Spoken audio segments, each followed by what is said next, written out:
There were a lot of complaints regarding the current 1 versus 1 map pool on Battle.net.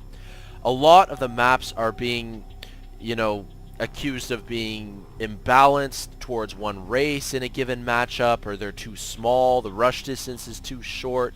It really favors, micro play over macro play, for example. So the GSL actually took sort of the initiative to introduce some new maps in their recent tournament, the Team League tournament, and this happens to be one of them. The name of this map is Crevasse, and it features it's a very large map, 4-player map, very spread out, definitely favoring macro play, and really does lead to more interesting games. But I kind of want to introduce the players a bit more. So of course, Sen is the top left position red Zerg player. Sen, native to Taiwan, is basically considered to be the best player coming out of that country currently. He just has a very solid reputation, not just in Starcraft 2, but in Brood War as well. He's always been a very formidable opponent. But I can't take anything away from Sen's opponent, OrzRush, the light blue Protoss player at the bottom left position. OrzRush is actually the #1 player on the ladder in Taiwan right now, so that's a pretty impressive achievement as well. Now, just to sort of tell you briefly about the map as these players get their builds underway, as OrzRush's probe is scouting and Sen's first base going down at the top of the ramp. On Crevasse, you have a ramp leading up to the high ground with your natural base, so that's a pretty unique feature. You don't usually see your natural go on the high ground. Just a regular number of mineral patches at your natural base. Some of these maps actually change up the number of mineral patches a little bit, but not the case on Crevasse.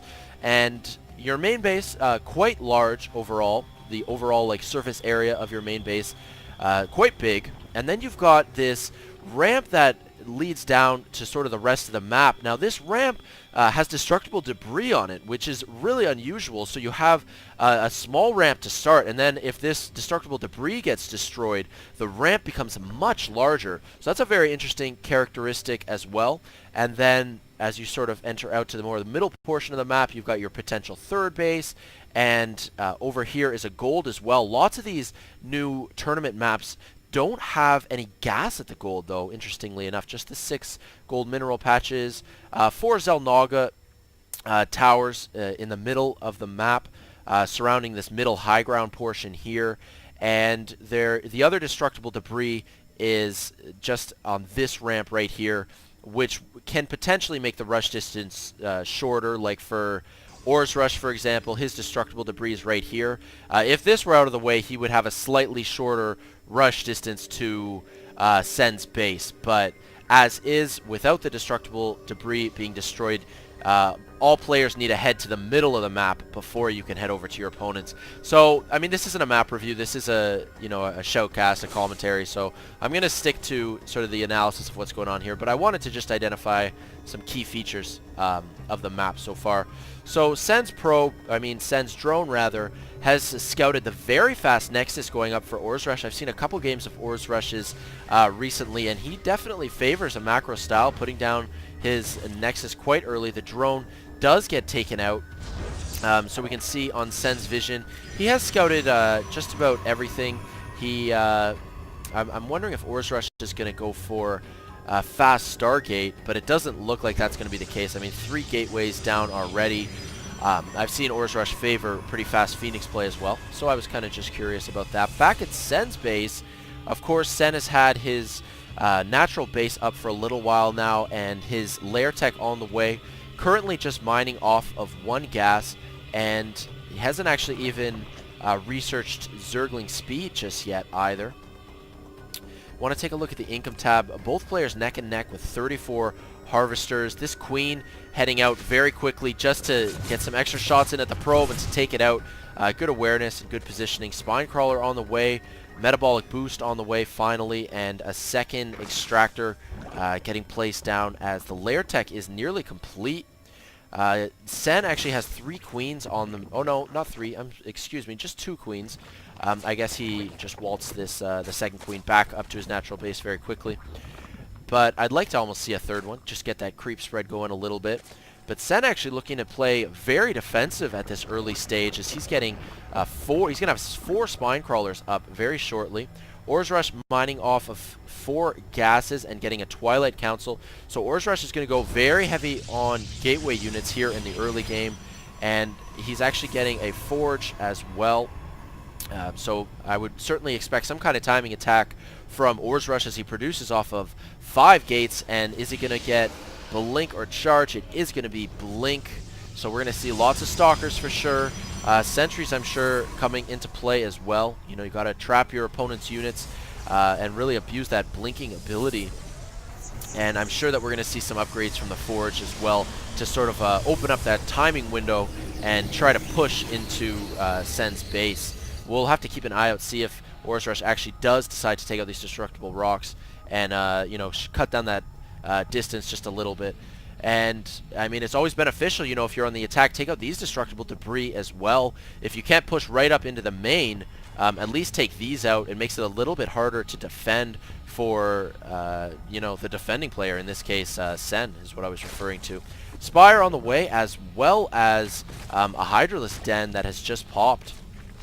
So, no Hydralisk just yet on the production tab, but Sen definitely going to get mutas and do some harassment. This Nexus at the natural base, very susceptible to actually air harassment just because there's so much open space behind the natural. You can really dart Mutalisks in and out and snipe probes wherever possible. Look at this, Sen expanding now at the far right position, sort of the 2 o'clock position on the map. This is actually the natural base of this top right main base. So definitely an unexpected position. I don't think OrzRush will ever know about this. Well, I shouldn't say that, at least not in the near future though. But OrzRush now moving in. He's got 9 Stalkers now with Blink. And I want to keep an eye on OrzRush's vision. There's so many spines at the top of the ramp along with Hydras as well as Speedlings. It's actually very difficult even for Stalkers with Blink to push into that sort of fortified defensive position. It makes sense that Sen is actually getting this 2 o'clock base. It would be, you know, impossible for Sen to pick up this base at this stage of the game. So I do like that decision. Sen spreading the creep really well as well. And look at all those mutas. 11 Mutalisks on the production tab. Look at this Spire placement as well. I didn't spot it before, but look at this. He's going to want to drop creep as well. Watch him. He's going to drop creep so that the Spire doesn't die, because it will die if it's not on the creep. But yeah, interesting to really, really hide that tech structure, just abusing how huge this map is. And now we're going to get sort of the first harassment of the game as we've got 10 mutas. Now, flyer upgrades as well on the way. Let's see how many kills they get. Taking out 2 quick probes, make it 4 or 5 probes. Let's actually take a look on the units tab. Currently at 51, down to 48, 47 probes. Down to 43 probes. These Mutalisks just doing so much damage, and these blinking Stalkers have to get in position to deal with it. And only getting a few shots off on these Mutalisks, not even any Mutalisk casualties before they continue to just abuse these workers now. 54 drones for Sen and only 36 probes for OrzRush. So these blinkers here, not really defending as well as I'd like to see against these Mutalisks. It's not easy though on a map like this. It is very wide open up here, and it makes it quite easy for the Mutalisks to sort of dart in and out. Guardian shield goes up, but that sentry gets sniped in a hurry. Lots of blinking Stalkers moving into position. Now that was a really good blink. As we take a look, how many Mutalisks are going to go down? At least 2, maybe 3 Mutalisks get taken out there. Maybe just 2. But a lot of Speedlings now sort of rallied down to OrzRush's base, but now just heading back home as Sen is now picking up a 4th base, and the macro for the Zerg player is going to really start to kick in soon. So OrzRush needs to do something. He has 1 Colossus as well up here on the high ground. Not really sure what use it has up there, but I mean, this cliff walking ability always helpful to get into the appropriate position. A couple more Mutalisks do get sniped, so now these blinking Stalkers doing a little bit more work, but map control still going to the Zerg player. Look at Sen's vision. Just completely dominant map control. He knows everything that is going on, essentially, across the map, as this This was the third base actually now finally kicking in, and this was the fourth base that went down here. A couple more spines going up as well. Mutalisks now have +1 attack. No upgrade for the ground units just yet. And I certainly expect to see some more Mutalisk harassment, as there are more upgrades as well for these gateway units. Actually, any ground units, +1 attack and +1 armor on the way. More Colossi on the way. Queens on the production tab as well. But yeah, I mean, let's look at OrzRush's vision as he attempts to, you know, defend off these Mutalisks. It's really not easy, but Blink helps a lot, and a lot of these Mutalisks, I mean, quite a few casualties. Let's actually take a look at the units lost tab. OrzRush is slightly behind, but you know what? The amount of resources lost is actually not that much more. It's only about 550 more resources lost. As still, though, map control just so dominant in Sen's favor. I'm wondering at what stage OrzRush actually wants to move out and do something, because he can't stay sort of...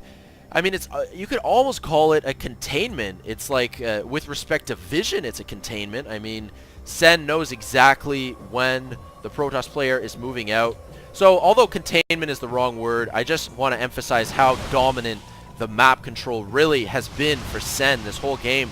And OrzRush really, just going all out, pulling his probes out too. He knows he's so behind on the macro that he's just moving out with everything that he has. Blinking Stalkers, Colossi, and a ton of probes. This is going to be do or die, all or nothing for OrzRush here. Basically, if Sen can defend this, he is going to win. But is he going to have enough? It's a little bit hard to say. These Mutalisks sort of taking on any reinforcing Stalkers, you know, getting shots in wherever they can. But these Mutalisks are going to be needed to defend if Sen stands a chance of fending this off. A lot of spines, speedlings sort of funneling in, but these probes actually absorbing a lot of the damage. All the Mutalisks get taken out, and oh my god, this is a lot of blinking Stalkers. Is Sen actually going to be able to hold on here? I mean, he's got a lot of bases. I'm sure he's got a lot of larvae, and he's still leading on the supply, but OrzRush just has such a huge army, and he's pushing in. He's only got 1 Colossus left, and he's got about 35 or slightly more Stalkers, of course, with Blink, and lots of Speedlings on the production tab.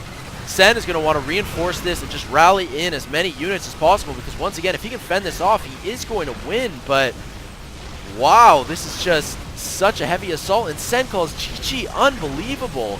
I'm really shocked at OrzRush's ability just to, you know, acknowledge, okay, I need to win now or I am going to lose.